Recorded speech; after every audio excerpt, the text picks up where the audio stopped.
జై తెలంగాణ. గౌరవనీయులు పెద్దలు రాష్ట్ర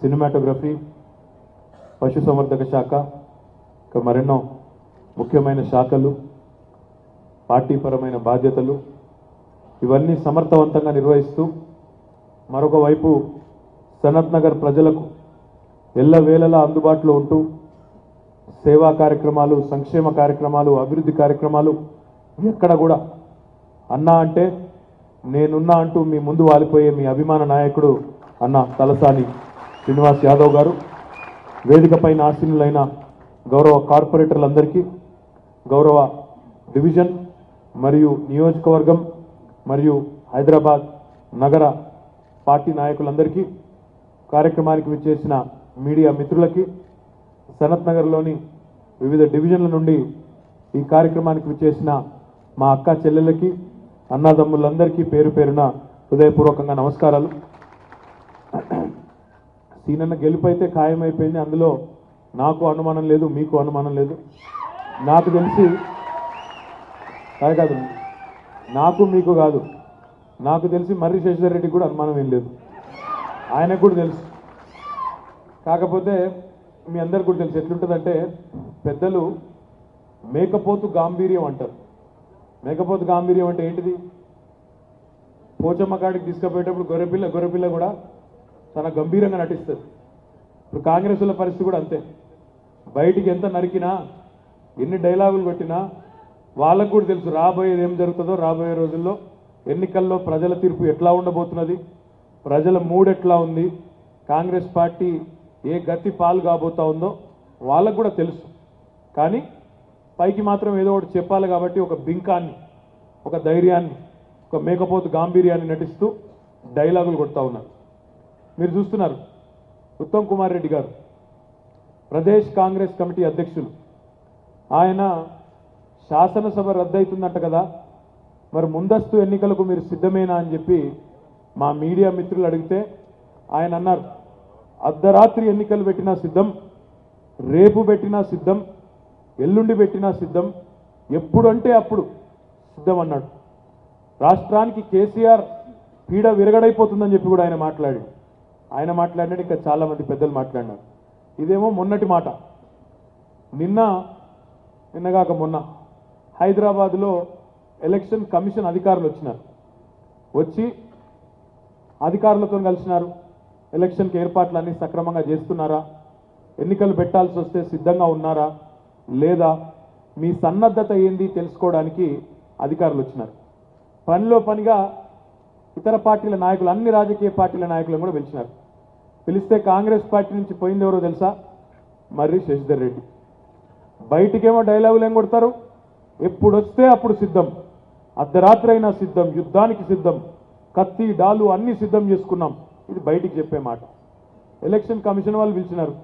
ఏమయ్యా మరి మీ కాంగ్రెస్ పార్టీ వాళ్ళు రెడీగా ఉన్నారా ఎలక్షన్ వస్తే అంటే, ఇదే శశిధర్ రెడ్డి, ఎవరో కాదు, పోయి ఏముందండి తొందర, ఎన్నికలకి 6 నెలలు అయినాక పెట్టండి, ఇప్పుడేం తొందర ఉంది, బయటికి ఒక మాట, లోపల మాత్రం ఇంకో మాట.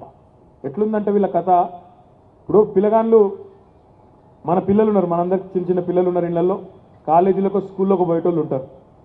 వాడిని చదువురా రోజు అంటే చదవడు, హోంవర్క్ చేయరా అంటే చేయడు, కరెక్ట్గా ఎగ్జామ్ రేపు ఉందనగా ఇలా నైట్ అవుట్ చేస్తాడు, రాత్రంతా కూర్చొని చదువుతూ ఉంటాడు, బట్టి పడతా ఉంటాడు. కాంగ్రెస్ పార్టీల కథ కూడా గట్లే ఉంది. ఇన్ని రోజులు ప్రజల్లో లేరు, 4 ఏళ్ళు ఎక్కడున్నారో తెలియదు, వాళ్ళ ఇళ్లలో పోవుడు కష్టం, మాట్లాడుడు కష్టం, ఫోన్లు ఎత్తరు, పని చెయ్యరు. ఈరోజు మాత్రం మళ్ళీ ఎన్నికలు వచ్చే వరకు ఆగమాగం అవుతున్నారు. నేను సీనన్న ఇద్దరం శాసనసభలో ఉన్నాం. ఒకరోజు ఏదో చర్చ జరుగుతోంది, వ్యవసాయ రుణమాఫీ 17,000 కోట్ల రుణమాఫీ మీద మనం ఇచ్చిన మాట ప్రకారం రుణమాఫీ చేసినాం. దాని మీద చర్చ. ఇప్పుడు బడిలో పిల్లలు ఉంటారు, క్లాసులో ముందు బెంచ్లో కూర్చున్న వాళ్ళు కొద్దిగా ఎప్పుడైనా కూడా కొద్దిగా బుద్ధిమంతులు, రాన్ని చెప్తే రాసుకుంటారు, టీచర్ చెప్తే పద్ధతిగా ఉంటారు. మేమిద్దరం కూడా ముందు బెంచ్లో కూర్చుంటాం, అన్ని రాసుకుంటుంటాం. ఉత్తమ్ కుమార్ రెడ్డి కొద్దిగా 4వ బెంచ్లో కూర్చుంటాడు. స్పీకర్ గారు ఉన్నారు అక్కడ, మధుసూదనాచారి గారు, ఉత్తమ్ కుమార్ రెడ్డి గారు ఎందుకో మాటి మాటికి ఇట్లా చేయలేపుతున్నాడు. మాకు అర్థం కాలే ఏం మాట్లాడుతున్నారు అబ్బాయి ఆయన. స్పీకర్ గారు చూస్తున్నారు అనుకున్నాడో చూస్తలేడు అనుకున్నాడు, కానీ ఇట్లా సగం సగం లేపినట్టు చేయలేపుతున్నాడు. ఆఖరికి స్పీకర్ గారు చూసి ఉత్తమ్ కుమార్ రెడ్డి గారు మాట్లాడండి అన్నాడు. అంటే ఆయన లేచి ఏమంటాడు తెలుసా, నాకేం తెలుసు సార్ మీరు పిలుస్తారని, నేను తయారు కాలే, ప్రిపేర్ కాలే. ఇప్పుడు కూడా అట్లే ఉన్నది కాంగ్రెస్ పార్టీ పరిస్థితి. బయటికేమో డైలాగులు, లోపల మాత్రం వానికి చచ్చిపోతున్నారు. ఎందుకు వచ్చినది రా నాయన కేసీఆర్ గారు ఈ పరీక్ష ఎందుకు పెట్టిండు మాకని చెప్పి వానికి చచ్చిపోతా ఉన్నారు. నేను మీ అందరికీ ఒక మాట మాత్రం విజ్ఞప్తి చేయదలుచుకున్నాను. మిత్రులు రోజు అడుగుతున్నారు ప్రశ్న. నిన్న కూడా ఒక ఆయన ఢిల్లీకి వెళ్ళి దిగిండు, పెద్ద మనిషి. ముందస్తుకు ఎందుకు పోతున్నారో చెప్పాలి అని ఆయన మాట్లాడుతూ ఉన్నాడు. ఎందుకు పోవాల్సి వచ్చిందంటే ఒక్కసారి మీరు అర్థం చేసుకోవాలని నేను కోరుతా ఉన్నా. ఇప్పుడే చాలామంది మిత్రులు నాకంటే ముందు మాట్లాడినవారు, మన పార్టీ కార్యకర్తలు కాదు, పార్టీ అభిమానులు, వివిధ అపార్ట్మెంట్ సంఘాల అధ్యక్షులు, అడ్వకేట్లు, సమాజంలోని వివిధ వర్గాలకు సంబంధించిన పెద్దలు ఇక్కడ మాట్లాడినారు, మీ ముందే మాట్లాడినారు. ఎన్నో పోరాటాలు, ఎన్నో రకాల త్యాగాలు, కేసీఆర్ గారి మొక్కవోని దీక్ష, సంకల్ప బలం, మీ అందరి ఆశీర్వాదం తెలంగాణ వచ్చిన తర్వాత మనందరం కూడా ఆశించింది ఒకటే. మొదటి 5 సంవత్సరాలు ఎప్పుడైనా కూడా అప్పుడే పుట్టిన శిశువుకి నడక నేర్చుకునే దాకా 5 ఏళ్ల దాకా, మొదటి 5 సంవత్సరాలు పుట్టిన శిశువుకైనా కొత్తగా పుట్టిన రాష్ట్రానికైనా చాలా కీలకం. ఆ 5 ఏళ్ళు బలంగా ఉంటే, ఆ 5 ఏళ్ళు మనం అన్ని టానిక్లు కానీ, మందులు కానీ, వ్యాక్సిన్లు కానీ చక్కగేస్తే జీవితం అంతా ఆరోగ్యంగా నడుస్తారు. ఆ ఉద్దేశంతోనే రాజకీయాలకు అతీతంగా మంచి అభివృద్ధి జరగాలి. నీళ్లు, నిధులు, నియామకాలు ఏ ప్రాతిపదికనైతే తెలంగాణ రాష్ట్ర ఏర్పాటు జరిగిందో ఆ పనులని శరవేగంగా జరగాలనే ఒక మంచి ఆలోచనతో, ఒక సత్సంకల్పంతో కేసీఆర్ గారు శరవేగంగా పనులు చేసే ప్రయత్నం చేస్తూ ఉన్నారు. ఈరోజు మనం ఆలోచించాల్సిన అవసరం ఉంది. 1200 టీఎంసీల మీద, ఒక టీఎంసీ నీళ్ళంటే 10,000 ఎకరాలకు నీళ్లు సాగు చేసుకోవచ్చు. మన తెలంగాణ రాష్ట్రంలో 1 కోటి ఎకరాలు నీళ్ళు ఇవ్వాలనే ఒక సత్సంకల్పంతో, తెలంగాణ సస్యశ్యామలం కావాలనే ఒక సత్సంకల్పంతో మనకు ఆల్రెడీ న్యాయబద్ధంగా, చట్టబద్ధంగా గోదావరిలో, కృష్ణాలో, ఈ 2 నదుల్లో ఉన్న నీళ్ళు ఏవైతే ఉన్నాయో వాటిని వినియోగం చేసుకోవాలి, సద్వినియోగం చేసుకోవాలి. సాధ్యమైనంత తొందరగా బీడు భూములు పచ్చగా మారాలనే ఒక సంకల్పంతో కేసీఆర్ గారు సాగునీటి ప్రాజెక్టులకు పెద్దపీట వేసినారు. పెద్ద ఎత్తున కాంగ్రెస్ వాళ్ళు 40 ఏళ్లలో ఎస్ఆర్ఎస్పి అనే ప్రాజెక్టును కడితే 4 ఏళ్లలోనే మనం కాళేశ్వరం తుది దశకు చేరుకునే విధంగా అటు కేసీఆర్ గారు, ఇరిగేషన్ మంత్రి హరీష్ రావు గారు ఇద్దరు కూడా రాత్రనక పగలనక కష్టపడి పనిచేస్తున్న పరిస్థితి. మరి ఈ పరిస్థితుల్లో బాధ్యత గల ప్రతిపక్షం ఉంటే ఏం చేయాలా? ఆలోచనతో పనిచేయాలి. కొత్త రాష్ట్రం కదా, మన వాళ్ళకి నీళ్లు రావాలి, మన రైతులకు నీళ్లు రావాలి, ఇంటింటికి తాగునీరు రావాలి.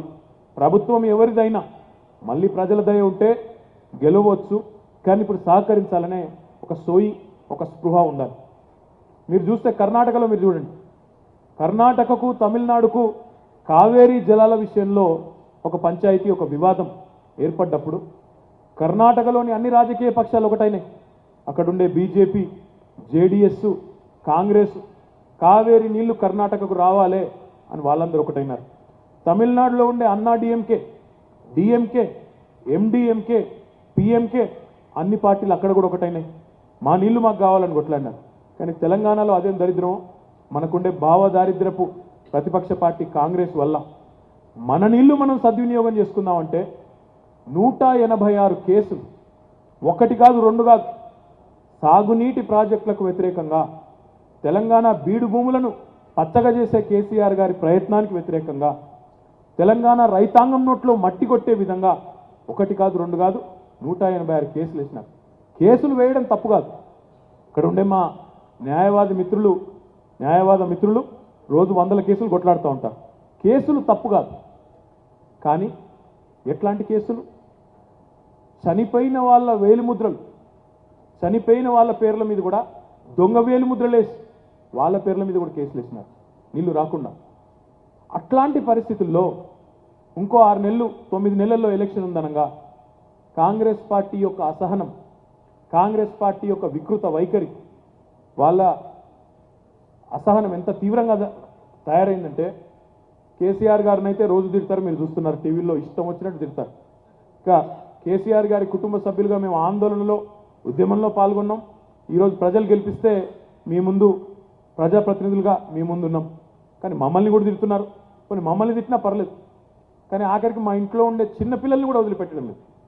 నా కొడుకుని, ఆఖరికి మా ఇంట్లో ఉండే చిన్నపిల్లల్ని కూడా విపరీతమైన తిట్లు, నోటికి ఎంత వస్తే అంత ఇష్టం ఉన్నట్టు మాట్లాడుతూ ఉన్నారు. ఎందుకు చెప్తా ఉన్నా ఇదంతా అంటే, ఈ అసహనము పరాకాష్ఠకు చేరి, ఈ ద్వేషము పరాకాష్ఠకు చేరి ఎన్నికలు దగ్గర పడే కొద్దీ ఇంకా ఆరాటం పెరిగిపోయి ఇంకా వికృతంగా తయారవుతుంది. అందుకే ఇక ఈరోజు తూకిత్తా అంటే మైకిత్తా ఈ పంచాయతీలను ఎందుకు, ప్రజల దగ్గరికే పోదాం. ఎవరి వైఖరి కరెక్టు, ఎవరైతే తెలంగాణ రాష్ట్రాన్ని సవ్యంగా నడిపించగలుగుతారో ప్రజలనే తీర్పిమ్మందమని చెప్పేసి ఈరోజు మనం 9 నెలల ముందే శాసనసభను రద్దు చేసుకుని ప్రజల దగ్గరికి పోతా ఉన్నాం. సాధారణంగా అధికార పార్టీలు పదవులను వదులుకో, 9 నెలల ముందు మంత్రి పదవులు, శాసనసభ్యత్వాలు వదులుకోవాలంటే భయపడతారు, మళ్ళీ వస్తుందో రాదో అని. కానీ చాలా విచిత్రం ఏమంటే తెలంగాణలో భిన్నమైన పరిస్థితి. అధికార పార్టీ ఏమో మేము ముందస్తుకైనా సిద్ధమని చెప్పి మా శాసనసభ్యులు, మంత్రులు, ప్రజలు అందరూ ఓకే అన్నారు. ప్రతిపక్షం మాత్రం ఎప్పుడెప్పుడు అధికార పార్టీని దించేయాలా అని చూడాల్సిన ప్రతిపక్షం మాత్రం ఈరోజు వణికి చస్తా ఉంది.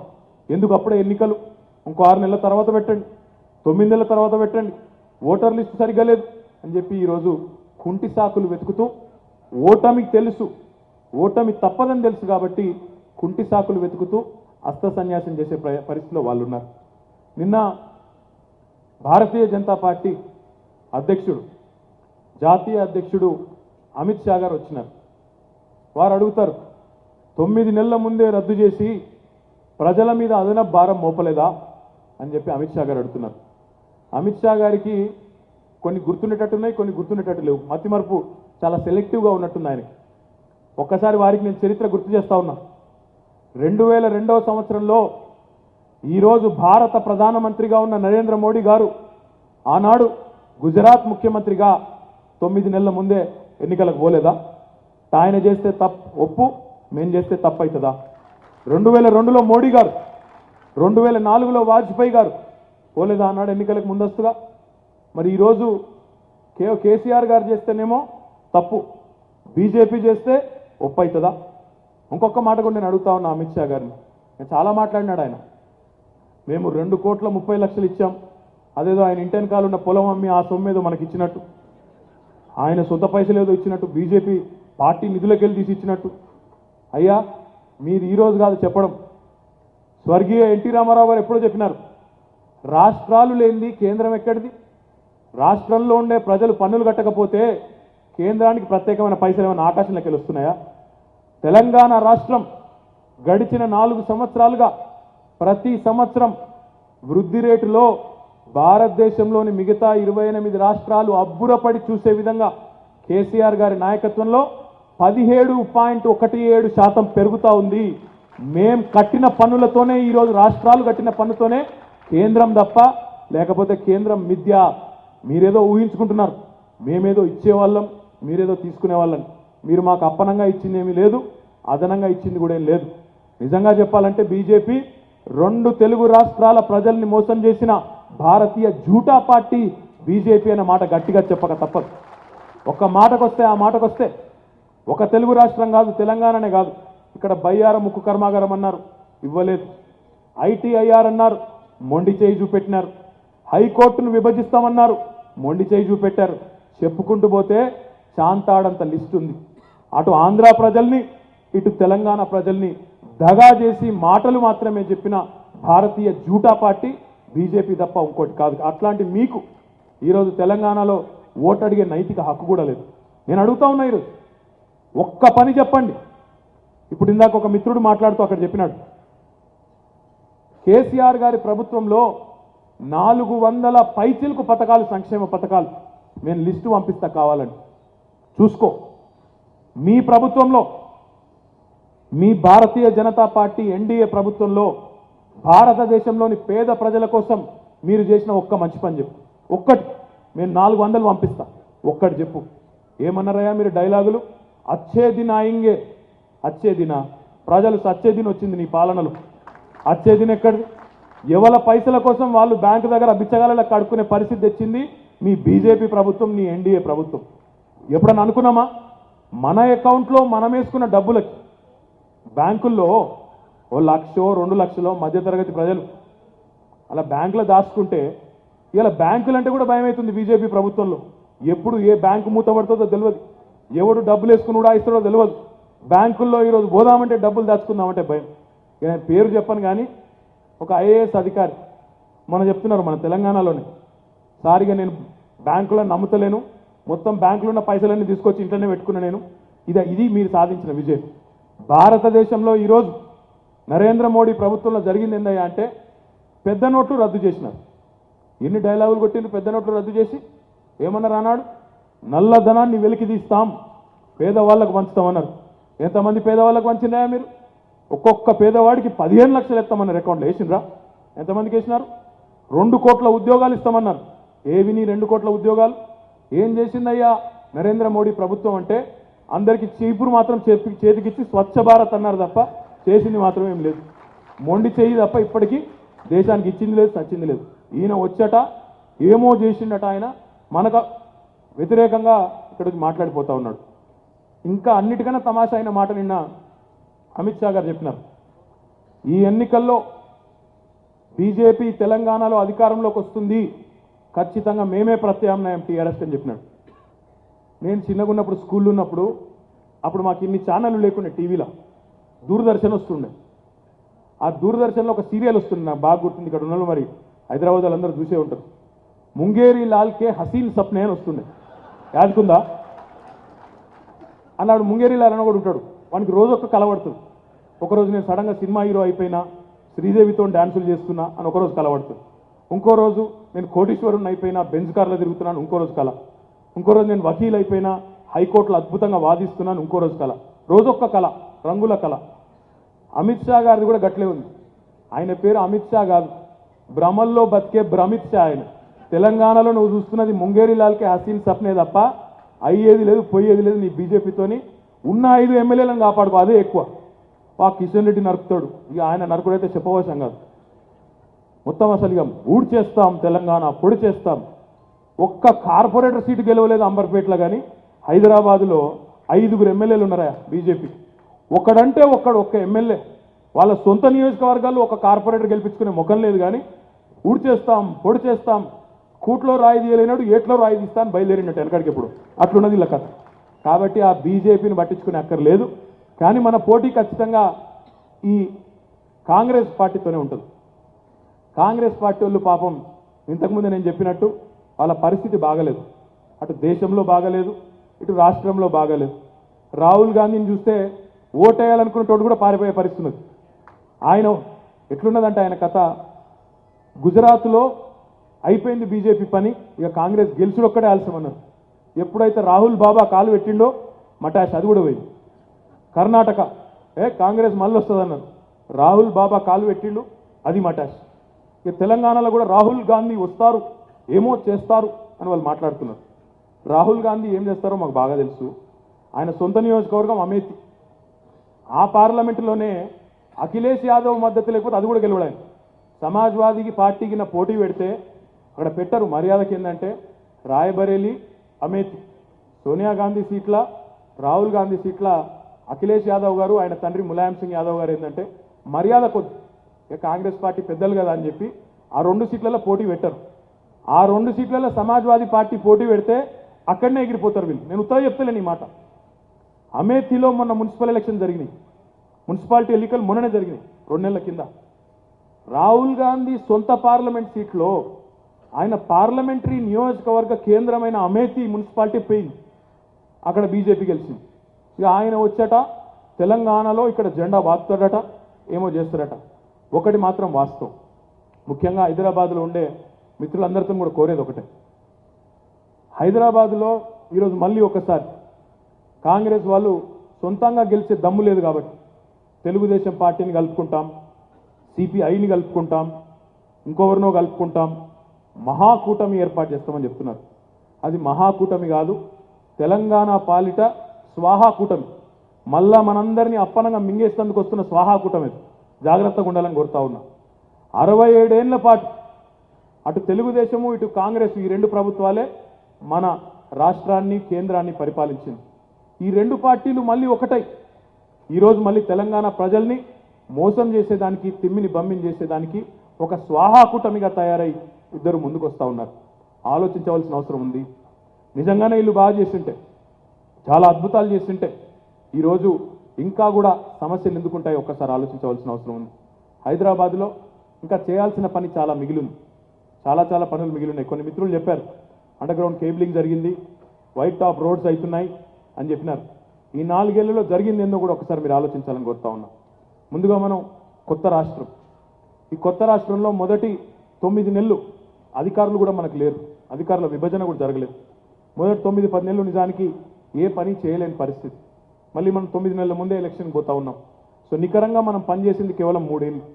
ఈ 3 ఏళ్లలోనే చరిత్రలో ఎవరు ఊహించని విధంగా ఎండాకాలంలో కూడా కరెంటు కోతలు లేని వాతావరణాన్ని తెచ్చిన ఘనత టీఆర్ఎస్ ప్రభుత్వానికి దక్కిందనే విషయాన్ని మీకు గుర్తు చేస్తా ఉన్నా.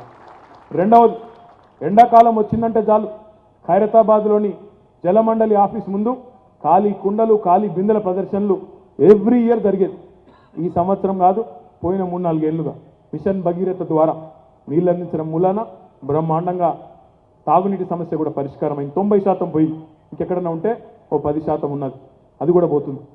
లా అండ్ ఆర్డర్, శాంతి భద్రతలు. ఇందాక ఒక మిత్రుడు మాట్లాడుతూ ఇక్కడ ఉండే ఆంధ్ర వాళ్ళు అని మాట్లాడినారు. మేము ఉద్యమ సమయంలో చెప్పాము, రాష్ట్రం ఏర్పడ్డ కొత్తలోనూ ప్రభుత్వంలో ఉండే బాధ్యులుగా చెప్పాము, ఆంధ్ర తెలంగాణ అనే పంచాయతీ లేదు. ఇక్కడ నివసించే ప్రతి బిడ్డ తెలంగాణ బిడ్డగానే ఉంటారు, కడుపులో పెట్టుకొని చూసుకుంటామని చెప్పాం. ఈరోజు మేము కొత్తగా చెప్పాల్సిన పని లేదు, మేము మాటల్లో చెప్పాల్సిన పని లేదు. ఈ 4 ఏళ్ల మా ఆచరణని ఈ ప్రభుత్వం ఎట్లా పనిచేసింది, ఎక్కడైనా వివక్ష చూపెట్టిందా, ఎక్కడైనా తప్పు చేసిందా, ఉద్దేశపూర్వకంగా కులం పేరిట కానీ మతం పేరిట కానీ ప్రాంతం పేరిట కానీ ఎక్కడైనా వివక్ష చూపెట్టిందా మీరు ఆలోచించాలని కోరుతా ఉన్నా. వివక్ష చూపెట్టే పార్టీలు ఉంటాయి. అమిత్ షా గారు అంటారు నిన్న ఓవైసీకి భయపడతాడు కేసీఆర్ అని. మేము ఓవైసీకి భయపడము, మోడీకి భయపడము. భయపడితే గల్లీలో ఉండే ప్రజలకు భయపడతాం తప్ప ఓవైసీలు మోడీలు మాకెవరికి కూడా మాకెవరు బాసులు లేరు. మా బాసులు మీరు. ఇంకొక మాట కూడా ఈ సందర్భంగా నేను చెప్తా ఉన్నా, yes we are a secular party. సిక్కులు కానీ ముస్లింలు కానీ క్రిస్టియన్లు కానీ హిందువులు కానీ అందరినీ సమానంగా మనుషులుగా చూసే పార్టీ టీఆర్ఎస్ పార్టీ. ఒకే రకంగా చూసే పార్టీ టీఆర్ఎస్ పార్టీ. మాకు ముస్లింలంటే ఓట్లేసే యంత్రాలుగా కాంగ్రెస్ పార్టీ బీజేపీ పార్టీ భావిస్తున్నది. మేము అట్లా అనుకోం. మతాన్ని రెచ్చగొట్టడం, ప్రాంతాల వారీగా వివక్ష చూపెట్టడం, ఈ 4 ఏళ్ల మా పాలన మీ ముందుంది. ఎక్కడన్నా చేశామా తప్పు ఒక్కసారి మీరు ఆలోచించాలని కోరుతా ఉన్నా. ఈరోజు రెచ్చగొట్టే ప్రయత్నం చేస్తూ ఉన్నారు. ఒక ఆయనేమో మతాన్ని రెచ్చగొట్టే ప్రయత్నం చేస్తూ ఉన్నాడు, ఇంకో ఆయనేమో ప్రాంతీయ పరంగా రెచ్చగొట్టే ప్రయత్నం చేస్తూ ఉన్నాడు. కానీ ఈ 4 ఏళ్లలో టీఆర్ఎస్ ప్రభుత్వం కులము మతము ప్రాంతము అనే వివక్ష లేకుండా అందరినీ సమిష్టిగా కలుపుకొని పోయే ప్రయత్నం చేసినాం తప్ప ఎక్కడ కూడా తెలిసి ఒక్క పొరపాటు కూడా చేయలేదని నా బలమైన విశ్వాసం.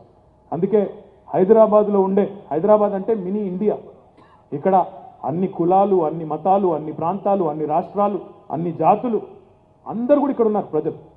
ఈ మినీ ఇండియా లాంటి హైదరాబాద్లో అద్భుతమైన గంగా జమున తహజీబ్తో మన కేసీఆర్ గారి నాయకత్వంలో ఒక్క సంఘటన కూడా లేకుండా, ఒక్క దొమ్మి కానీ ఒక్క ఘర్షణ కానీ ఒక్క కర్ఫ్యూ కానీ లేకుండా శాంతియుతమైన వాతావరణంలో ఈ 4 ఏళ్లలో పెట్టుబడులు ఆకర్షిస్తూ ఉన్నాం, ఉద్యోగాల కల్పన చేసుకుంటూ ఉన్నాం.